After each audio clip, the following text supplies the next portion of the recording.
Okay, well, I think we should start.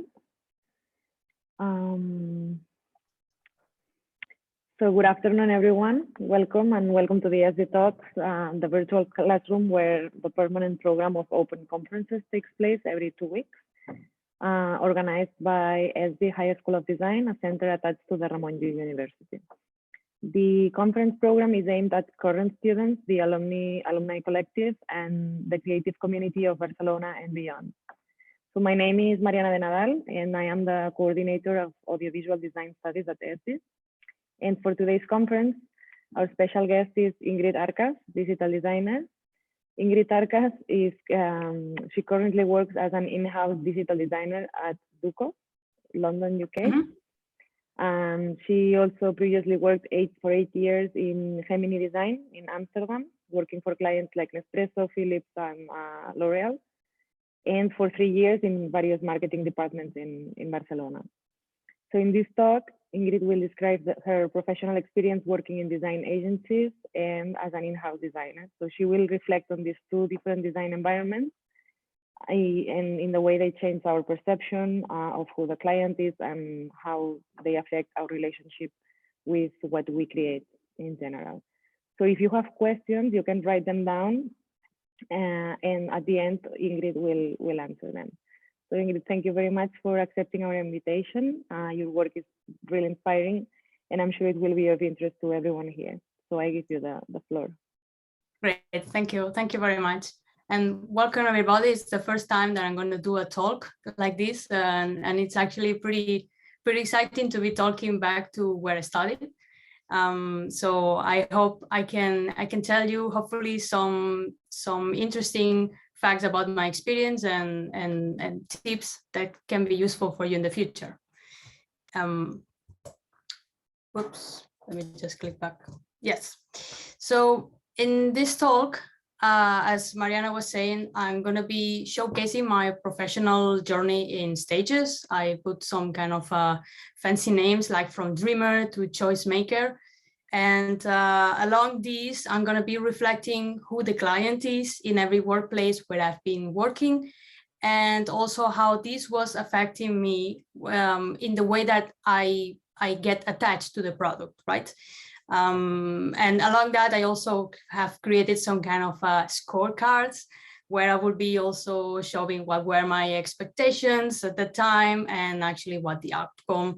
So yeah, I hope you enjoy it. So let's start. When I was younger, right? So when I was younger, I'm talking about 10, 12 years ago. So my stage was dreamer, obviously. And I studied at ESDi. I was where was you already. I started my studies in 2006 in something called electronic art and digital design. And they had a really cool name actually. And it took me 5 years to finish my studies. And there was no official degree in design when I started, but I was lucky enough to have access to the degree on my last year just by extending my studies another 1 year there, doing some extra subjects. And you can see also in the picture me proudly having my official degree, which have helped me a lot when I had to travel outside, outside Spain. So that was a very good thing to happen to me. So when I was young, by the time that I was studying at ESDi, I didn't have that much experience working. Maybe I will do some projects for friends, or maybe, friend of a friend as a client or something. And all I could just sense from the external world was that sometimes for me, it was a bit difficult to differentiate the client and the end user, right? It's something personal to me that I tend to think that it was the same person, because at some point, if the client didn't like what I was doing, it was not going out, right? So at some point, I was more really doing something for the client to use it itself, and then the end user pray, that it would be good. Obviously, I also thought, because when when I was studying, probably it's also happening to you, I don't have time to do things the way I want, or I would do so much if I had all the time I want. So I always thought that when I would be in a job, I would have the time, right? I could just say, hey, give me 3 days to do this and you have it. And also obviously that I will have full artistic freedom, not that I've been limited, but that I would be like explode, you know, expand. So spoiler alert for this talk, this is not happening to me directly, but at the end, I might be really close to this. So the dream, it will maybe come true. So I finished my studies and then first jobs. I call this stage challenger, right? And challenger because when I started working, I really want to do things the best I could. So when my first experience was at Grupo Otusa. Grupo Otusa, it's a chain of hotels around especially in Spain, but I think they also have around the world. And I did my internship there. And by the time that I finished it, they hired me as a digital designer. I was part-time working and also finishing my studies. And the role, obviously, it was in-house designer junior in the marketing department. Those big companies usually have only marketing departments. And typically the process that I would work would be thousands banners, thousands newsletters, a bunch of mini sites for promotions. And by the end of my stage, I will be creating new designs for the websites. So the client in this case for me was actually the manager, because I never had contact with the higher board, right? So I never spoke to the CEO of the company or to the head of sales or head of any department. It was just the manager in marketing that would tell me, we need to do this, I need to do this. So for me, that was the client, right? Because the briefing constantly comes to her in that case.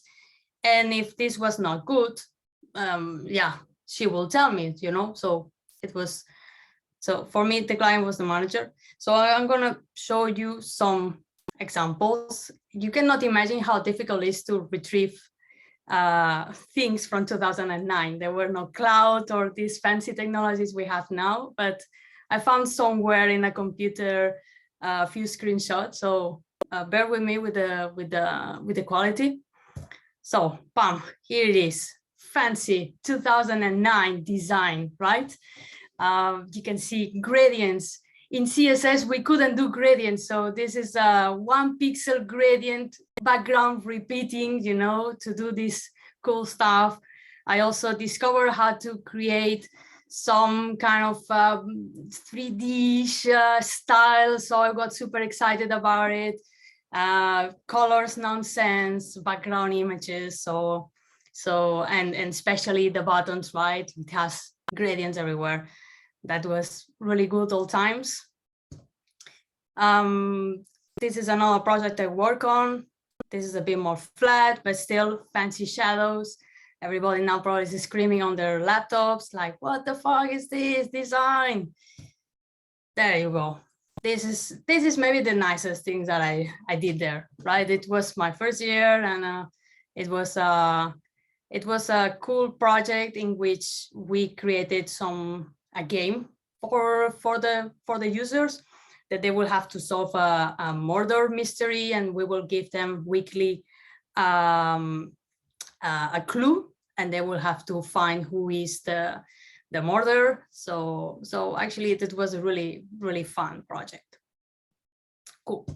So after that, I stayed at Otusa around 2 years, something like that. Then I went to SE Concatel. I think they have changed their name a few times. They have different variations of this, but last time I checked, it was this. And SE Concatel, it's an IT company also based in Barcelona, and they have different services, but specifically they have their own product, which is management system for buildings and different data, something like that in the cloud to manage all kind of infrastructures and in one building, which is called Service One. But also we will do projects for external clients, like somebody wants a website, we will do it as well. So I was there as my role was digital designer, and the client here was split, right? So again, my manager will be part of the client because a lot of briefings will come from her. But sometimes I will also get some direct meetings with external clients. So and that sometimes could be, I don't know, it was really messy because I was moving forward to be more independent in every stage. But clearly the manager always has to be there next to you. So in this job, I had two roles. One was supporting sales and marketing, creating assets for selling the product, but also working for these clients. So for example, I created an animation here in After Effects. As a funny fact, I remember that I convinced my boss to buy an iMac for the animation. So I remember going to the store because we were all working with Windows computers. And then we bought the iMac, and the iMac was to work only on real designy projects, you know. So I will just go to my boss and say, hey, I want to create this cool project. Can I use the iMac? You know, it's like, yeah, sure, you know. So it was really like, wow, I'm doing design in the iMac. So especially because running an animation in After Effects that time, it will talk. I think this animation took 5 hours to render, and it was maybe 5 minutes video. Not my best animation, I could say. Probably I will do it now much better, but clearly I mastered my skills in animating a line and masking buildings and other objects to fly away. So it was really, really fun. Here is an example of the website. They have their own CMS called Blueprint. And basically what we could do was to create a skin around it. You see, it's a bit like modules on the side, this menu. These are elements that they will be always there. And you could only just, yeah, make it nice, you know, put some makeup. As you can see, also we work for these, and you can see some of these elements repeating, right? So you have the bar, you have the modules and these, but still it was pretty fun. Right, so first a scorecard for first jobs. So obviously my professional level was junior, my design impact expectation, reinvent the design. I mean, just finished my studies and I wanted to like be famous instantly by doing great stuff. The outcome, endless rounds of corrections. I mean, it's still a long journey to do, still lots to say, to learn and to experiment. So yeah, my expectation was really high. So I had to really take a step back, you know, and then say, okay, let's start smoothly. So my personal satisfaction, it's a bit hard because probably at that moment it would be higher. Right now, I feel it a bit less. And personal satisfaction is like with this, is a bit this interaction between the expectation and the outcome, right? So I wanted to do too much. I couldn't, it wasn't that good as I expected. So my satisfaction was not good. And the involvement with the product is how much the choices that I make, you know, are the correct ones, are the ones that are gonna be in what I'm doing at the end. So yeah, but still, it was pretty high because first jobs, you tend to put all your heart with it. So after that, my husband got a job position in Amsterdam at university because he wanted to do a PhD, doctoral studies. And because I was already starting just my professional experience, and I was not in the job of my dreams and stuff, I decided to move there. And let's go with all the experience. And I call this stage the builder. And one thing, I mean, at the beginning, it was a bit challenging, obviously, because I didn't speak Dutch. I still can't. It's a really tough language, really difficult to understand and even more to talk. I can try a few things, but it really takes a lot of effort. And my English was not that good either. I remember meeting the former boss of my husband and just having practice, nice to meet you. That was the only thing I could say, nice to meet you. And if they were asking me something else, it would be like, I don't know, what are you saying? Speak to me or don't speak to me. So it was part of the journey. So the first thing I had to do is to learn English, obviously, because otherwise it's difficult. We can say that designers, we communicate with images, but trust me, you need also words to move forward. So the first year that I was in Amsterdam, I was finishing my final degree project, the PVC, or I don't know how they call it nowadays. Maybe now it's a degree. And by the time that I finished it, I found a nice job at Gemini Design. It's a creative agency. And the first thing that it was pretty interesting is that it was an offline agency. Offline meaning that they will do only printing, graphic, so to say. So nothing digital in terms of website, banners, newsletters, so this sort of thing. So when I started, I would be working a few days per week, helping the offline team doing corrections to documents in InDesign, Illustrator, and Photoshop. But then my boss started seeing that I had this knowledge on digital media, websites, and these sorts of things. So we started gathering some projects on that. And this was actually something really, really magical, because in about 2 years, we suddenly had an online department. And I was leading this department along with another colleague that we will be both working and creating protocols and templates and everything. So that's why I'm really calling these states the builder, because we built a lot.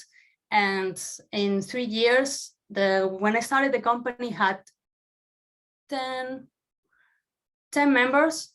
In 3 years, we were 22. So it was really duplicating the team. So that was really, really a great experience. And by 2006, I became senior, and also I will be doing some management role, because when you start having more people, obviously you start swimming in chaos. So you need to establish some layers to make sure that the quality is always the same for clients. The client here, it's exclusively external. And we will have two kinds of clients, I would say. The ones that they come in one time, like, I want a website, here it is, thank you very much, bye. Or the ones, for example, Nespresso, L'Oreal, Philips, and other ones, that we have a long-term relationship in which we will be some sort of an extension of the marketing department. So their marketing managers will come to us and say, hey, we want to do a campaign on this. We need 2 million banners, 3,000 websites, and I don't know, leaflets, I don't know, a lot of materials, right, to do all these things. So it was actually cool to work for these clients, but don't get me wrong, we weren't in the choice maker position. We were mostly translating what they wanted and trying to make it as nice as possible. So I can show you maybe some examples. So I'm going to use my portfolio. So first of all, we will do a lot of email direct marketing campaigns. Like creating emails that they will just brief us the content, and we will create some nice visuals. They will send us some materials that they had, and obviously make them responsive for mobile. And we will also take care of the sending. This is another client. I don't know if you can see the name, but it's a Dutch client that it's difficult to pronounce, like Wilhelm Hage or something like this, really, really Dutch. That we will create some campaigns, and also for Nespresso. I mean, it was really interesting because coding, I mean, designing newsletters, it's something. Translating them into code, it's a different challenge, because I don't know if you ever tried, or I don't know if at ESDi you do anything with it, but email marketing actually works in tables still. And I don't know if you even know what is a table, but it's something really old in HTML. It's a really old stuff, and everything you do is tables inside tables inside tables inside tables. So you have so many levels of tables that it's fun, but I like it. It's like old-fashioned coding that still exists. So whether you receive a newsletter, just think there is a lot of tables inside. Right. Another project. Obviously, here I'm showing the projects that are more important for me, right? What I cannot show is the thousands of landing pages or the thousands of banners that I created, mostly because I don't know how to find them, because they are just so short in time in life. You know, they have a really short life, like they are live and then delete, you don't know them. But this is a project that I did. This is one of my favorites. Nespresso has a B2B division that it's business to business. So it's coffee machines for companies. And they have an offer in which you can get a machine at your office. You can try it for 1 week. And after that, if you like it, obviously, they will try to convince you to buy it. And I will create the storyboard and also create the animation. So I can play it a bit. You can watch it on my portfolio if you want. Overweegt u om Nespresso koffie binnen uw bedrijf te serveren? Vraag een gratis proefplaatsing aan en ervaar het effect van het. Obviously, it's in Dutch. Basically, it's saying if you like coffee, buy us a coffee machine. Vraag online vrijblijvend een proefplaatsing aan. Wij komen bij u langs en kijken samen met u naar een passende oplossing voor uw organisatie. Vervolgens plaatsen wij de Nespresso-machine direct op locatie. The big challenge with this is that they didn't give us a lot of elements to play, mostly images. And the challenge for me here was to bring motion to images, right? So, and also I didn't have a big team of developers that they were able to work in video with me. I was in the video subject, it was more my expertise that it was there. Not everybody had experience on video, so it was really on me this time. And obviously I will do a lot of things different right now, because luckily I've learned more things after that. But what I like of this project is because when you're working for big companies, being big brands, they tend to want to control everything you do, right? So there is always this fight against that you will do something really, really exciting and new for them, but they don't trust you enough to go to that direction. So they will always try to be very conservative. So at the end, they were giving you really specific instructions. You will do them and send them, right?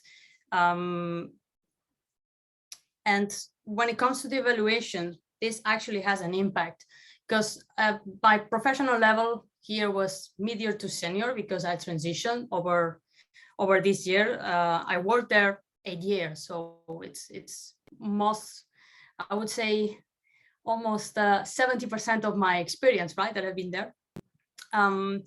the design impact expectation that I have there was award-winning projects. There were some big names, so I would always see on the websites site of the month or site of the year, and you just want to get there. But the truth is that only I had the feeling that only a few places are really in the position or are brave enough, right, to really go to that extra step. So the outcome actually was make the client happy, and also pointing that educating big clients can be really hard, depending in your position, right? So if you are a top design studio or top designer, that you already have some examples in which you can prove that going crazy, it's gonna work for what they want to do, maybe you can convince them. But if you don't have this background, it's really difficult, right, to go into there. So for personal satisfaction, obviously it was higher because I was building, I was creating things, I was starting to become more and more independent in terms of, I didn't have a manager on top of me all the time telling me this is good or this is bad. But because of the client was the one limiting myself, the involvement with the product was actually lower. At the beginning, I was really fighting against it, but at the end it was like, okay, this is a business, I'm gonna deliver and just move on. And once in a while, I will get a cool project, and then I can try to show myself and do something like the animation or all the stuff. So here I have a bonus on educating the client. I've already said a bit, but I just wanted, I think it's something interesting because I don't know if Tony Magnac keeps saying it, but when I started, he will repeat constantly that we have to educate the client, right? Or he was saying something like this. Now Tony is going to write me like I'm killing you. But yes, it will make our job easier, obviously, but it's difficult, right? Because to educate the client has to trust you, and big clients, well, they are the ones paying, so they say that they want you to do what they want. So if they want it in Comic Sans, pink, bold, and underlined, then yeah, so be it, right? So overcoming frustration is one of the first steps that I had to take to grow as a designer. And I'm also putting that as a person, right? Because frustration, it can get you in different levels. But at some point, yeah, I had really to put my distance, not to fight every fight in the war. And especially it helped me a lot when I start managing and mentoring juniors. We will have some junior designers. And I could see this frustration from outside, right? That they also were in this challenger period that I was in Barcelona, that they will create something and they would be really proud and really, they wanted to do something really crazy. But then I had to go there and say, look, Nespresso doesn't like things that big, or they don't like that many space, or that doesn't like this, you know? So, and they say, yeah, but this looks so cool. And it's like, yeah, but it's not in the style of Nespresso, you know? So they are not gonna like it. You need just, and they will be really pissed, you know? But my tip for them was always, hey, just give them your advice. If you can, make first what they ask, and then do a second option with what you think will be best, you know, and let them make the decision, and then they will go with it. I mean, if something that they decide to use for their marketing communications doesn't work, you know, to buy coffee machines or whatever, well, it's on them, right? You just got your money, so you're fine. So if they are not selling coffee machines, it's their problem, not yours.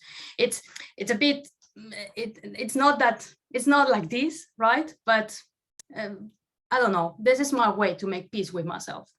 So there it goes. Maybe it helps any of you. Right. So after being 8 years in Amsterdam, guess what?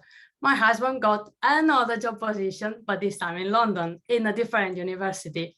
Yeah, being a researcher, actually, it's a hard world. So whether you get a nice opportunity, certainly you have to take it. And for me, actually, moving from Amsterdam to London, it seemed like a great idea because so far Amsterdam already gave me English, a bit of Dutch, great experience, new friends, traveling, moving out from my parents' house. So far, great experience. And London seemed like a great place, right? Because it's a super big, massive city, design hub, big companies are there. So it's like another big, plus the language, you know, it's English. So I didn't have to learn a new language. So it was a different starting point. So we decided to move there last year around September. And this stage, I call it choice maker. And after I landed there, it took me 3 months or so to find a job. I was doing some freelancing projects meanwhile. But when we moved there, it was pandemic, Brexit. So we had to quarantine. We didn't have internet for 1 month. So in 2020, I don't wish nobody to be 1 month quarantine without internet. Seriously, I would prefer to go to an island, to a desert island, just die there in the beach. But yeah, we survived. So I'm here. And the company that I'm right now, it's called Duco. And this is another technology company. They do a software. So it's a SaaS company, software as a service. So this is like Spotify or Dropbox, these services that you just open a browser, you put a URL and you have a whole program running. So, and this software, it's actually specialized especially for data management. And yeah, our targets is mostly financial, like banks or any assets, now crypto, all these sort of things. And basically what it does, the software, is to what they call data reconciliation. It's a really bad name. And that means comparing that one document information is the same as the other one. And you think, well, fine. But think it in an example, like in a bank. For banks, it's very important because when you transfer one money from one account to another, you want it to be the same, right? So you're transferring 20 euros to your friend's account. Your friend wants to receive 20 euros, not less. If it's more, it's okay, but then the bank has a problem. So this, in a scale of, imagine how many people, how many transactions are per day, it's a big, massive issue. So it's actually a very interesting world, and yeah, it took me also a few months to understand all of this. It doesn't come that easy at the beginning, especially for a designer. You know, it's like, I don't know about financial. You know, I don't even do taxes, so what the hell. But yeah, and in there, I am the first in-house designer. They before rely on freelancers and an external agency, but they wanted to start investing in having somebody from inside. So if in Gemini, I was in the other side, right? So I had a big name and I was like in the external side. Now I am inside. So it's like I am my own client, right? And the nice thing of this is that they are really trusting me because I already have by now 10 years of experience. So I'm starting to get old, but I do have some experience now behind that I can justify my actions, right? Because at the beginning, it's really hard to get to this point. So basically right now, I'm in a really sweet spot where my boss really trusts what I want to do in the design area. So my role, my name, my title, it's digital designer. My role, it's like head of design. It's just that I'm head and hands of design, but but this is something that right now it's growing. I have already a network of freelancers, and also I'm in contact with an external agency, so they help me with the projects that I'm running.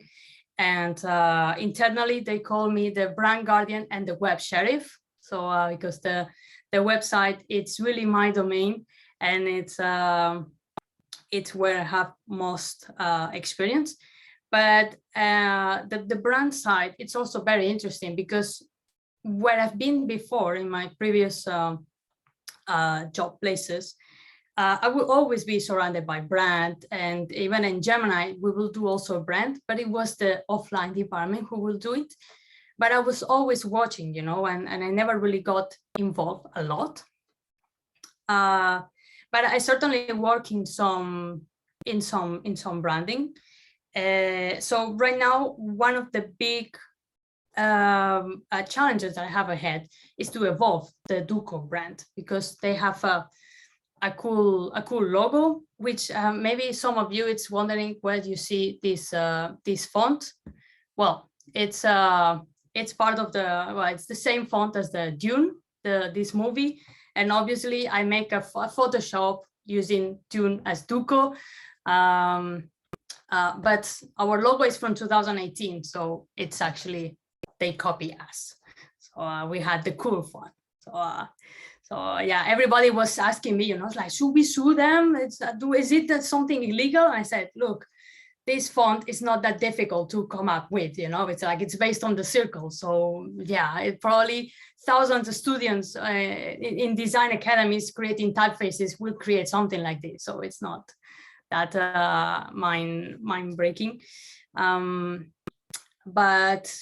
yeah, I can show you a bit what I'm doing right now at Duco. So first of all, the problem that they had is that their website was really built by different people. This is the problem when you are relying too much in freelancers. Not that it's bad. I mean, you should rely to the same freelancer to do the same kind of job. The problem is that they hire different freelancers to do different pages. So at the end, you had like a collage that every page seemed a different piece of art. So the first thing that I started doing when I started in January was to start making things consistent, right?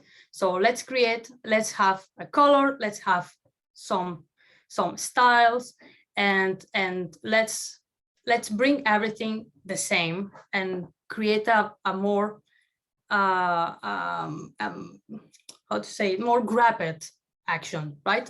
Experience in which, because every time you will get an email, and you receive maybe a use case, a document, and then you see the website, and just if you remove the logo, you couldn't really guess that you are in the same company, right? So this was my first big challenge, to put everything a bit in the same space.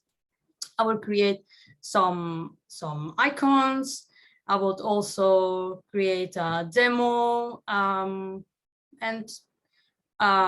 new pages. Let's see. Sorry, this part is getting in the way now.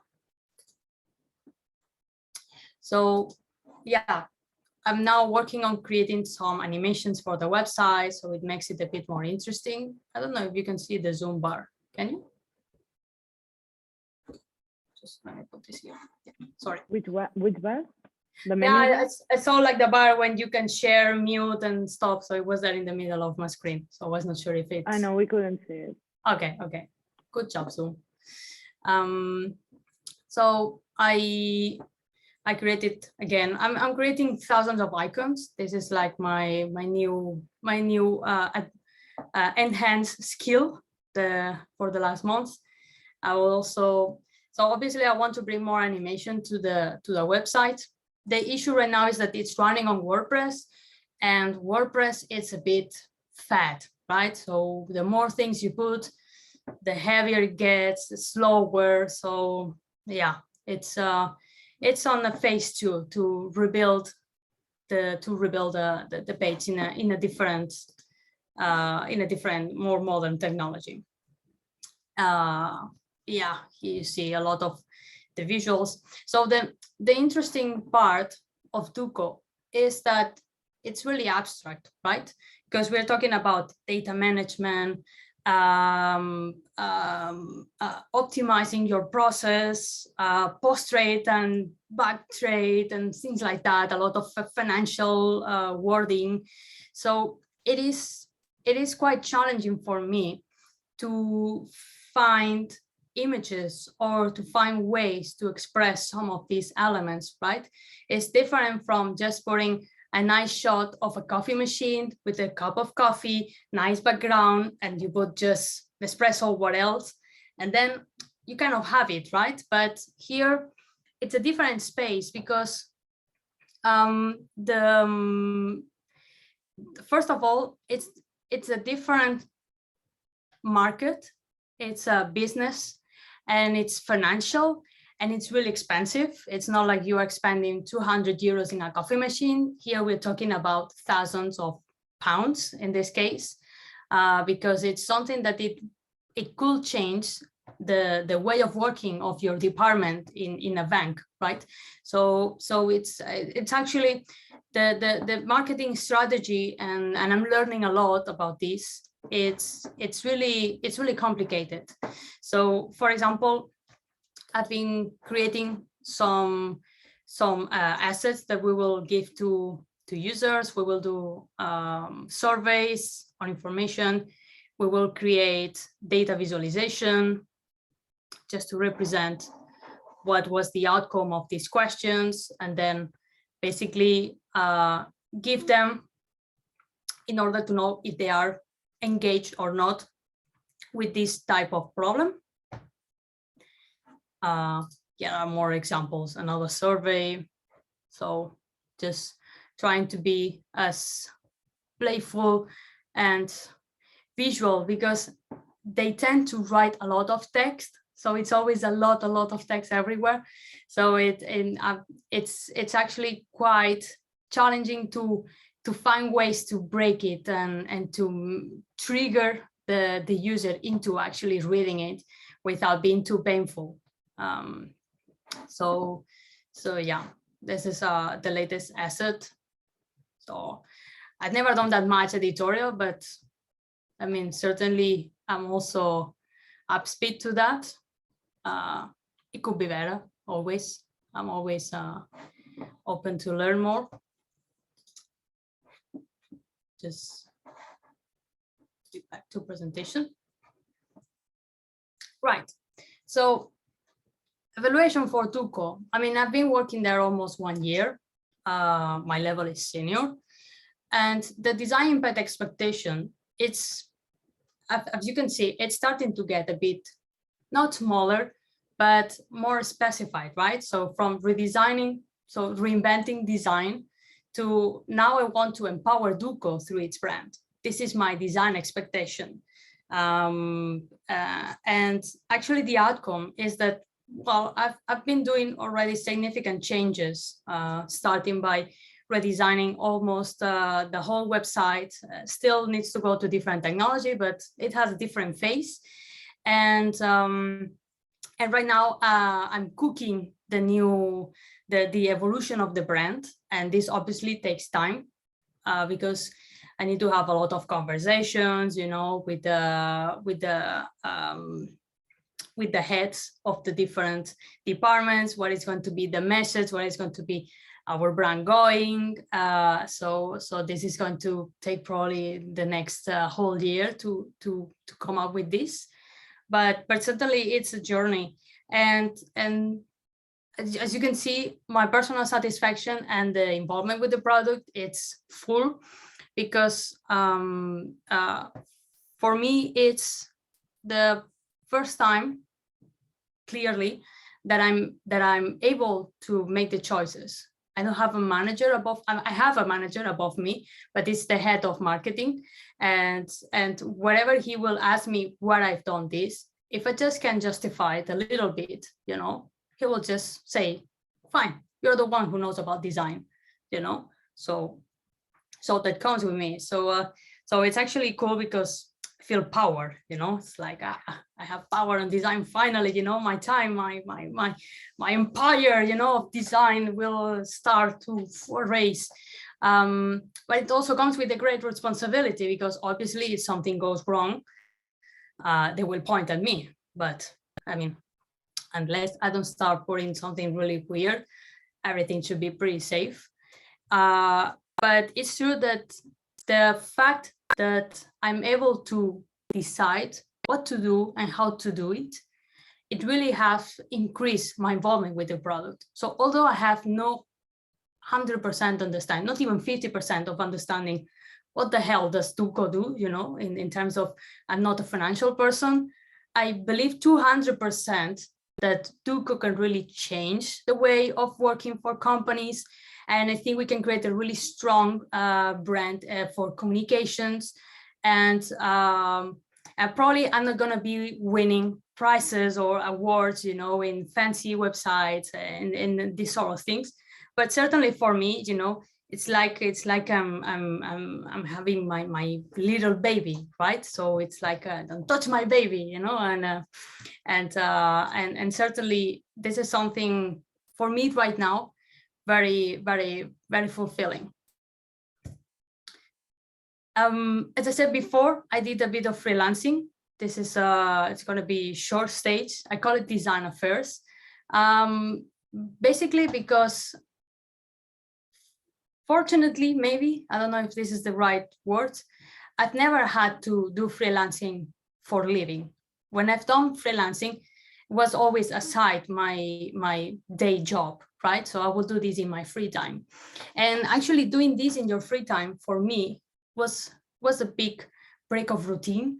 And I will be working in projects that normally maybe I wouldn't, and also in subjects that I wouldn't normally, or it would be difficult. So for example, obviously having my husband working at the university, I got a bunch of academics saying, hey, we need a logo for our lab, or I need a cover for my thesis, or I need a design for my poster session, or can you make my PowerPoint slides beautiful? So I did plenty of these things. And most of the times I'd never charged. It was just kind of favoring stuff. But it's a very grateful audience, to be honest. They are really pessimistic, They just say, oh, we do so much shit in terms of designing that anything that you can do, it's gonna be 100 millions better. So it was actually easy projects to do. Just you have them, they are happy, you don't have really to reinvent anything, everybody's happy.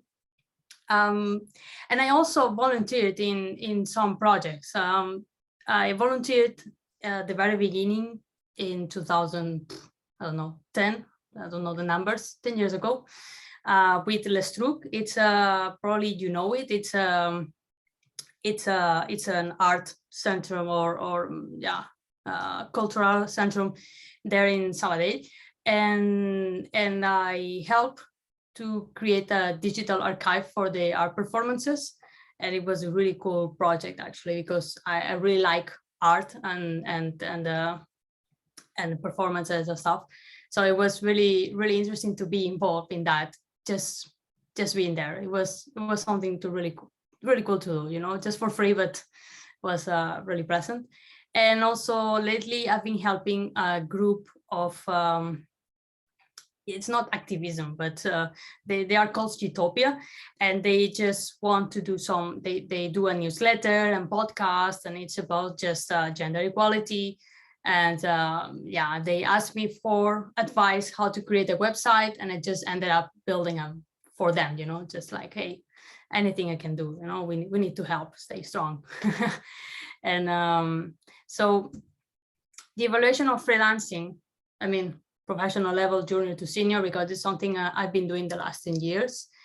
My impact, the expectation, is just creating something different, because obviously it's something I do in my free time. I don't have to rely 100% of how much I'm gonna get for that. I mean, at the end, getting paid, it's important, right? But it is not what I'm behind. If we just get some extra income, happy to take it. But it's mostly about the meaning of the project. So the outcome for me was breaking the routine, especially in the period where I was working for Nespresso, L'Oreal, and these companies that you do so many banners, so many newsletters, you know, having to work to something different was very refreshing. And was also an opportunity to learn and experimenting with new technologies, you know, and I don't know, cool stuff. So again, here also personal satisfaction and involvement with the product is really high, because again, it's something I do because I want. So satisfaction is high, and the involvement is also high because I do it because I chose to do it. So here the question is easy. Recap time, yay! You've made it until here. I'm very proud. So the recap is that the role of the client, especially in early stages, yeah, could be your boss, no kidding. But it is a stage that I'm actually grateful to be through it, because I really learn a lot. And having somebody, and maybe when you are a junior, it's hard to understand everything, but while you are growing, you're starting to see why you get all this feedback before. So maybe even if you don't understand it, you know, my advice is move forward, because at some point it makes sense, or not. But in my case, it happened.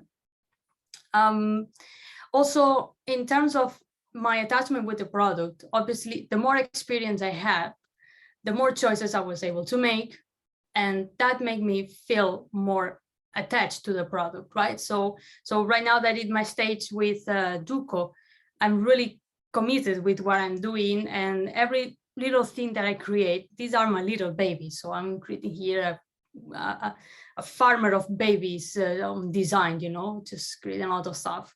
And this is actually something that it would be awesome if it happened to me in my first job, obviously.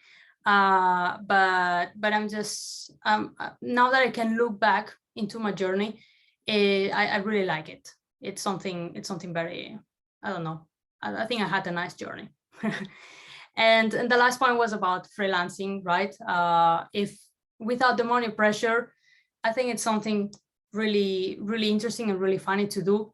And not even freelancing or collaborating, working your own projects, create something you like, you know, don't get stuck into what others want, but also try to do something that you want in your free time. And that will also balance your experience.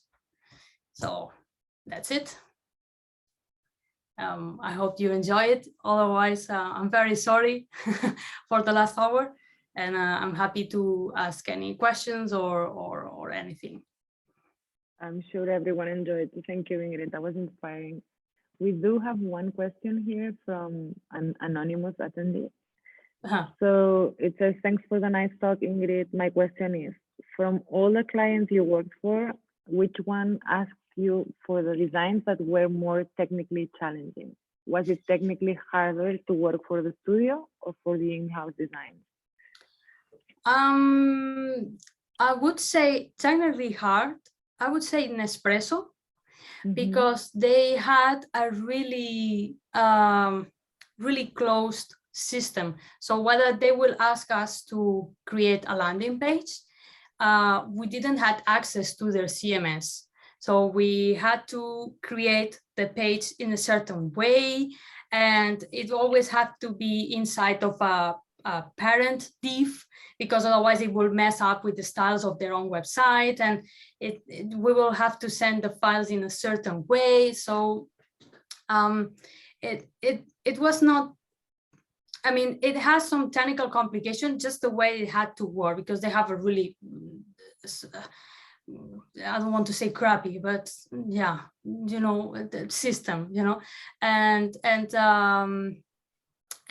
actually this was sometimes in the way of creating some of our ideas, especially coming to interacting more with jQuery or scripts in general. It took us certainly a few months to really find out the way of working, you know, using a CDN externally or something like that, because we couldn't inject or we couldn't place a script directly on their system. So that was definitely challenging. I see. And so would you say it was technically harder to work for a studio than for in-house design?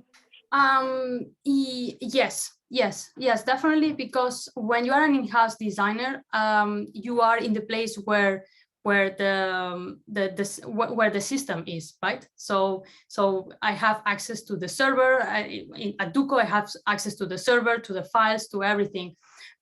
But when you work in an external company, Nespresso is not going to grant me access to their server, you know. And if I had to, really had to, then it starts a chain of different layers of security, because there has to be security. So I remember that I once had to go to the headquarters of Nespresso just to publish a piece of code in the computer of the person who had access to that specific place. So yeah, and I don't drink coffee, I drink tea. So I was wearing my chamomile bag with me in the jacket, you know, just in case I could get some warm water. So yeah, was a great experience, actually. Cool. Yeah, I don't know, does anybody else have questions for Ingrid? Otherwise, we're just gonna wrap up. Cool. So thank you very much, Ingrid. No problem. I mean, I placed there my website. I think inside of the website, you can see my social media, so LinkedIn and stuff. So if you ever want to contact me or have any questions or something, happy to answer them. Great. Yeah, everyone take note. Thank you, then, and keep in touch. Great. Have a nice day. You too. See you. Bye. Bye. Bye.